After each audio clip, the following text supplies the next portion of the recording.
గౌరవం మర్యాద వారిచ్చే సూచనలు సలహాలు ఈ ప్రభుత్వం పాటిస్తుంది.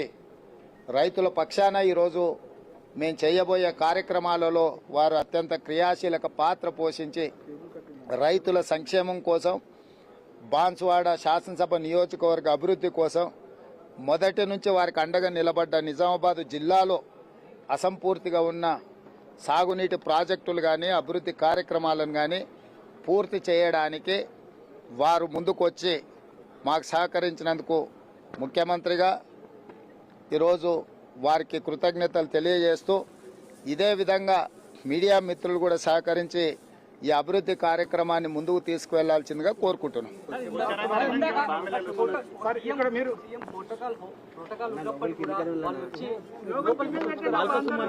ఎవరు వచ్చారు?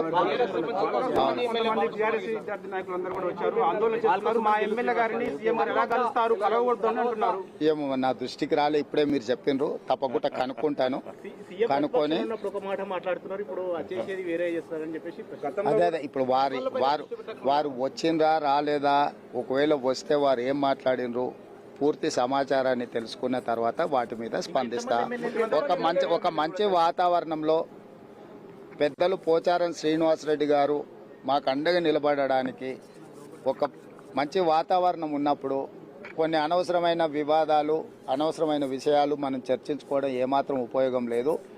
ఈరోజు చాలా ప్రాధాన్యత ఉన్నది. ఎందుకంటే ఈరోజు మంత్రివర్గంలో రైతులకు సంబంధించి రుణమాఫీ విషయంలో మిగతా రైతు సంక్షేమం కోసం వ్యవసాయం దండగ కాదు వ్యవసాయం పండుగ అని ఒక పండుగ వాతావరణంలో ఈరోజు మేము నిర్ణయాలు తీసుకోబోతున్నాం. ఆ నిర్ణయాలను దృష్టిలో పెట్టుకొని ప్రభుత్వానికి అండగా నిలబడడానికి పోచారం శ్రీనివాసరెడ్డి గారు ముందుకు వచ్చిండ్రు. వారిని మనస్ఫూర్తిగా అభినందిస్తూ వారి సలహాలు సూచనలు వారి అనుభవాన్ని మా ప్రభుత్వం ఎప్పుడు వినియోగించుకుంటుంది. వారి సూచనల మేరకు రైతులకు ఎంత మేలు చేయగలమో పూర్తి స్థాయిలో చేయాలన్న ఆలోచనతో ముందుకు వెళ్తున్నాము.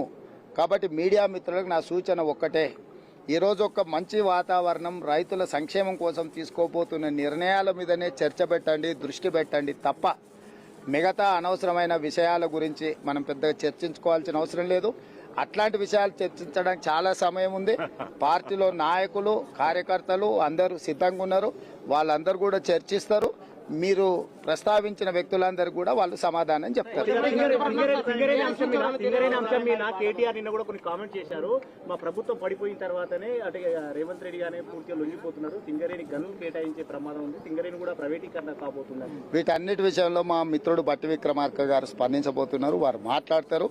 ఈ విషయాలన్నిటి మీద రేపటి నుంచి స్పందిస్తారు. ఈ రోజు నేను రైతుల కోసమే ప్రస్తావించదలుచుకున్న రైతులకు సంబంధించిన నిర్ణయాలతోనే ఏకాగ్రతతో పనిచేయాలన్న ఆలోచన ఉన్నా. ఈరోజు ఇతర అంశాల ప్రస్తావించదలుచుకోలేదు. నేను మీకు ఎన్ని అనుమానాలు ఉన్నా ప్రశ్నలు ఉన్నా వాటన్నిటికీ రేపటి నుంచి సమాధానం చెప్పడం జరుగుతుంది.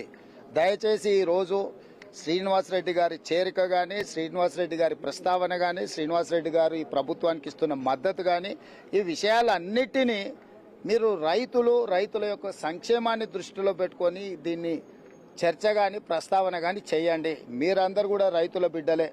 రైతులకు మేలు జరుగుతూ రైతుల కోసమే ఈరోజు మా ప్రభుత్వం తీసుకోబోతున్న నిర్ణయాల మీదనే మీడియా మొత్తంలో చర్చ జరపండి. ఇదొక పండుగ వాతావరణము. నేను మళ్ళీ చెప్తున్నా, వ్యవసాయం దండుగ కాదు వ్యవసాయం పండుగ చేసే బాధ్యత మాది.